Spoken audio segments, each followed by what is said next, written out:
Marketing Podcast is brought to you by Esther of IPA Group, bringing premier online promotion to your business. And Melanie of Stomp Social Media Training, who empowers business owners to manage social media and marketing for themselves. Hey everybody, and welcome back to the Monday Morning Marketing Podcast. It's Melanie here, and I'm here on my own. The last time I did this was, got to be about a year ago now. And unfortunately, Esther couldn't join me today, and we're not expecting a guest. So it's just me, myself, and I. Today, I'm going to be talking about cluster marketing. And this is something that brings together not just digital marketing, but traditional marketing as well. This is normally done by people who want to try and hit as many different places you can find your customer and induce a faster customer journey. It can be a little bit more expensive as well, though, but it just depends on how you do it. Now, this was a question that was brought up by somebody over in Swansea about two weeks ago now. And they said they'd heard the term but wasn't really sure what it involved. And I've been doing cluster marketing, I'd say a good 70% of the time I've been running my business. And really, it's the most effective way to speed up your marketing for your business. The downside is you do have to find either yourself adept at doing it or trusting others to help you do it. Now, I will be completely honest with you. I've used virtual assistants. I've paid for people to help me. And over the years, I've learned how to do a lot of it myself. But we all have to start somewhere. So, are you considering cluster marketing? Well, if you are, these are the things you need to have in place. Naturally, you do need to have a goal first. And whatever that objective is, you need to think, okay, well, this is where I'm going to find my audience and this is how I need to reach them. Now, cluster marketing, even though it does suggest that you're doing all of it at once, you're kind of not. You're kind of hitting people one after the other. So 1 minute they see an ad on Facebook, then they hear you on the radio, then they receive flyers, then they get an email.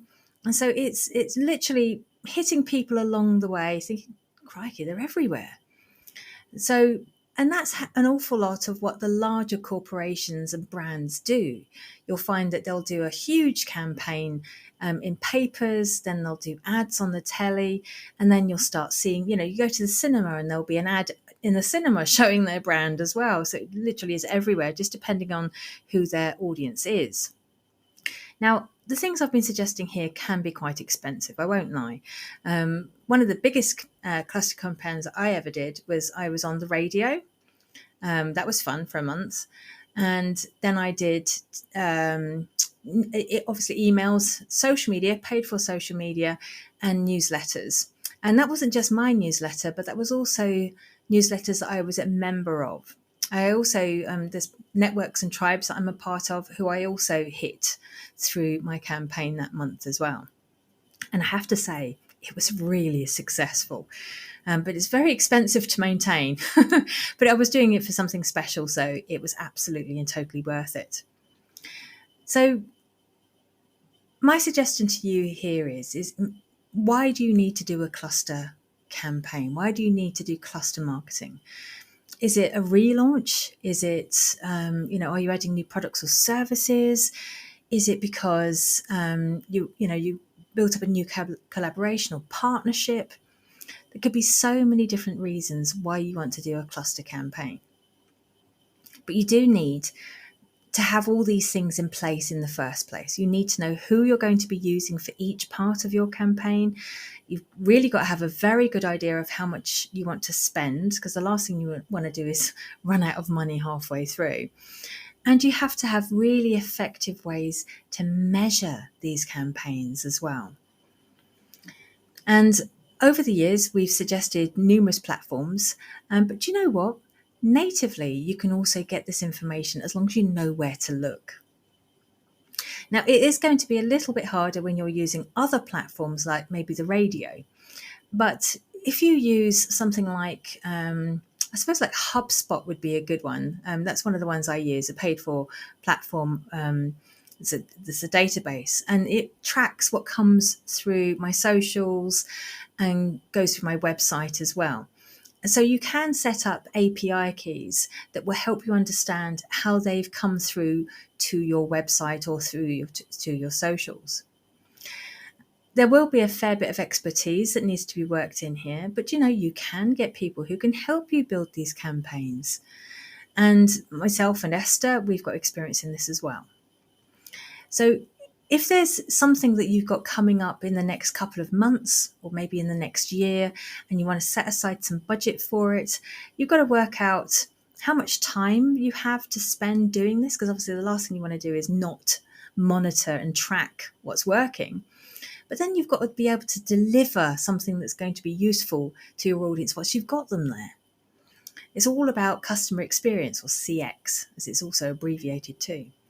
And if you can help bolster your customers through the customer journey and give them an end result that they're looking for, then people then do the work for you. They refer you, they recommend you.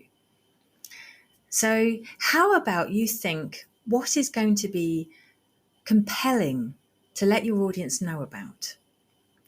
Then work out all the different touch points that you need to embrace and understand. So you may need to do some research or get some training, specific training in that area. Then you're going to have to work out your budget. Now, different social media channels will have different ways of posting and promoting. And then if you're using something like maybe the newspapers, or you're going to be going maybe even a TV campaign, or if you're going to be going on the radio, then different channels and different times of day will also conversely have different prices. So you'll really do need to do some research in this particular field. They will also have different ways to pay it. Some of them want it up front, some of them want deposits, some of them want paid for the end. So again, you're going to have to work out how you're going to manage that as well. If you have any particular end result that you're looking for, like you want to get people to an event, like a really large event, because I know some corporates do listen to this program as well. So then you're going to have to find different ways to convert those once they've gone to the event as well. Maybe you want them to buy something, or sign up for something as well. So that it doesn't really end at that event or that one particular day either. You've gone to an awful lot of time and trouble to capture this information in the first place. The last thing you want to do is lose them at the end. So it's a huge amount of things to think about here. And I know, unfortunately, I'm not able to answer any questions as we're talking right now. But I would love to hear from you if you've got any questions about this.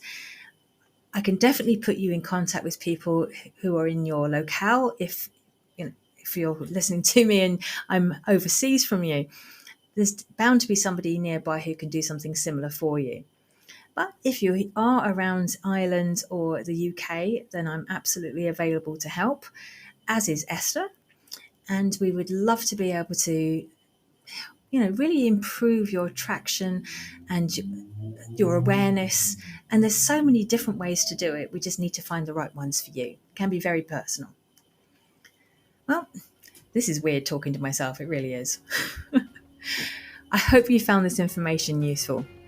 And hopefully I'll be back next week with Esther. So take care, guys. Have a great week. And I'll speak to you next time.